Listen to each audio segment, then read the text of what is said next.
ఆయన జయించి చెప్పిన మాట మోహాబు చొప్పు వద్దు అని అన్నాడు. అంటే ఉండడానికి వీల్లేదు. క్రైస్తవులకి మోహపు చూపులు ఉండడానికి వీల్లేదు, కామాభిలాష ఉండడానికి వీలు లేదు, కాముతరత్వం ఉండడానికి వీలు లేదు. ఇది ప్రభువు చెప్పిన మాట ప్రియులారా. కానీ ఈరోజు ఎంతమంది దాన్ని పాటించగలుగుతున్నారు?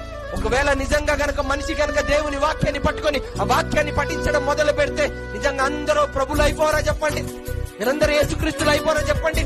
ఖచ్చితంగా అవుతాం. వాక్యాన్ని ఎక్కించుకోవాలి మనం.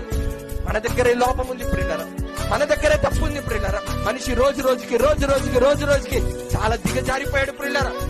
ఇది చాలా మోసం, ఇది చాలా ఘోరం.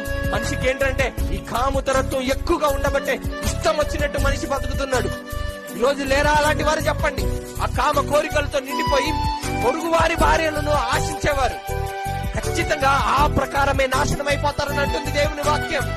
నిప్పు ఒడిలో పెట్టుకుంటే కాలకుండా ఉంటుందా అడుగుతున్నాడు. వ్యభిచారం చేసే ప్రతి ఒక్క హృదయాలతో దేవుడు మాట్లాడుతున్నాడు. నా భార్యకు తెలియకపోవచ్చు, నా పిల్లలకు తెలియకపోవచ్చు అని సీక్రెట్ రిలేషన్షిప్స్ మెయింటైన్ చేస్తుంటారు కదా, వాళ్ళందరూ ఉద్దేశించి దేవుడు అంటున్నాడు, ఒడిలో నిప్పు పెట్టుకున్నప్పుడు కాలకుండా ఉంటుందా?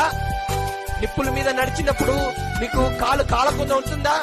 ఖచ్చితంగా కాలుతుంది. నువ్వు చేసేది పని ఖచ్చితంగా నాశనానికి తీసుకెళ్లిపోతుందని ఖచ్చితంగా దేవుడు అంటున్నాడు ప్రియులారా.